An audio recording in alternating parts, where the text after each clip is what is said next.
নমস্কার, কেমন আছো সবাই? আশা করি সবাই ভালো আছো।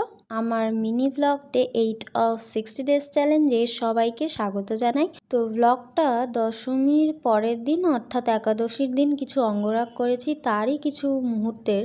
দিদি আমার বিশ্বকর্মা পুজোর যে অঙ্গরাগ করেছিলাম সেই কাজ দেখেই বলেন তার বাড়ির ঠাকুরের অঙ্গরাগের কথা, এবং সেই কথা মতো চলে যাই।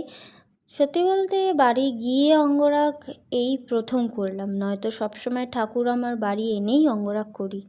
আচ্ছা, তারপর এই কাজটা কমপ্লিট করার পর দিদি বলেন ওনার জায়ের বাড়ির লক্ষ্মী ঠাকুরের অঙ্গরাগের কথা, তাই ওখান থেকে বেরিয়ে বাড়ি গিয়ে বিকেলবেলা বেরিয়ে পড়ি আবারও ওই কাজটার জন্য। আর এরই মধ্যে বিজয়ের মন খারাপে রাস্তায় মায়ের বিসর্জনের মুহূর্তটা একটু দেখছিলাম, আর তারপর গন্তব্যে পৌঁছে লেগে পড়ি নিজের কাজে।